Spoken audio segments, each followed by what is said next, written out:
আসসালামু আলাইকুম প্রিয় দর্শক মণ্ডলী, আশা করি সকলেই ভালো আছেন। এই যে দেখুন পাট কাটার দৃশ্য। একসময় এই পাট বাংলাদেশের সোনালী আঁশ নামে পরিচিত ছিল, এখন এটা প্রায় বিলুপ্তির পথে। ওই রকম চাষাবাদ করা হয় না। এটা গাজীপুর কোনাবাড়ি 11 নম্বর ওয়ার্ড বাগিয়া এলাকায় এই পাটের ক্ষেতটা করা হয়েছে। ওই দেখেন 4 জন লোক কর্মরত আছে। চাচারা, পাট কীরকম হয়েছে? ভালো হয়েছে, ভালো হয়েছে। তাতে কৃষক কি লাভবান হইব? আপনাকে কত করে হাজিরা, রোজ কত করে? খাবার দাবার আপনাকে নিজেরই না? এই পুরা পাট ক্ষেত কি আপনারাই কাটবেন?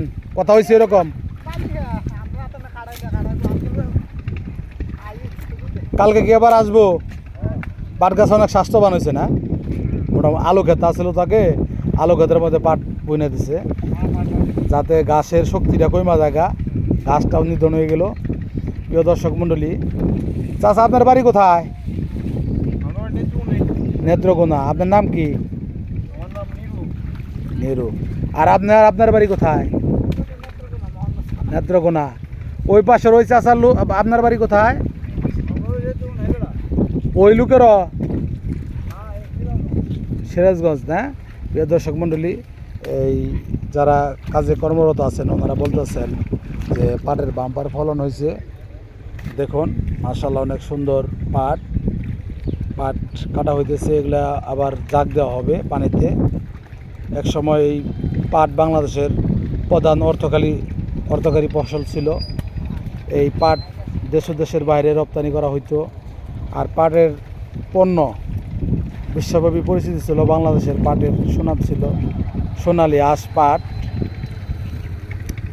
প্রিয় দর্শক মণ্ডলী, দেখুন অনেক মোটা হয়েছে পাট গাছগুলো, অনেক হৃষ্টপুষ্ট পোক্তা হয়েছে।